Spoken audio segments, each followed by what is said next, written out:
Hello दोस्तों, मेरा नाम है जयप्रकाश और आप सुन रहे हैं रीडर्स जर्नी। आज हम जिस जातक कथा के बारे में सुनेंगे उसका नाम है अथी सेना जातक। बोधिसत्व एक समय तपस्वी थे जो हिमालय में अकेले रहते थे। एक बार वह नमक और सिरका लेने के लिए शहर में गए और शाही उद्यान में सो गए।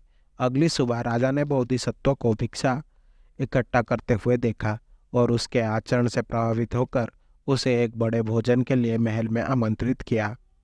उनकी बातचीत के बाद राजा ने बोधिसत्व से कहा कि वो जब तक चाहे उद्यान में रह सकते हैं और उनकी सभी जरूरतें पूरी की जाएंगी। बाद में बोधिसत्व की उत्कृष्ट शिक्षाओं की सराहना करते हुए राजा ने उनसे कहा कि वो जो चाहे प्राप्त कर सकते हैं, लेकिन बोधिसत्व ने कुछ नहीं मांगा क्योंकि कई अन्य लोगों ने राजा से चीजें मांगी थी।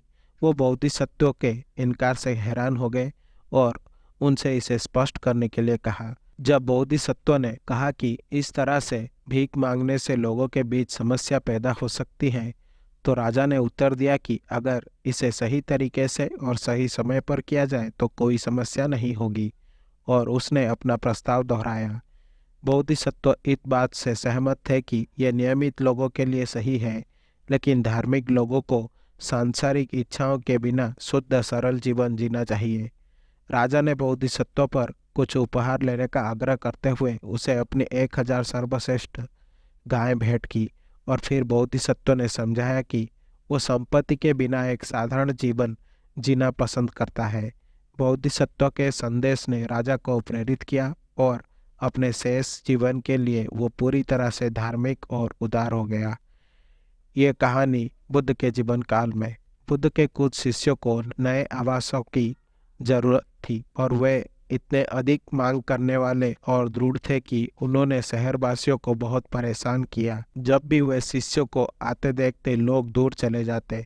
इसी वजह से बुद्ध के शीर्ष शिष्यों में से एक महाकश्यप को शहर का दौरा करने पर भिक्षा नहीं मिल सकी। भोजन के समय अन्य शिष्यों ने उसे समझाया कि ऐसा क्यों हुआ, और वो बुद्ध के साथ इस मामले पर चर्चा करने गए।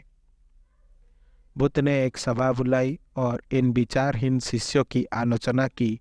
उन्होंने उन्हें ये कहानी एक उदाहरण के स्वरूप में सुनाई कि कैसे अतीत में उन्होंने एक उदार और इच्छुक राजा से कुछ भी नहीं मांगा था, जबकि कई अन्यों ने ऐसा किया था।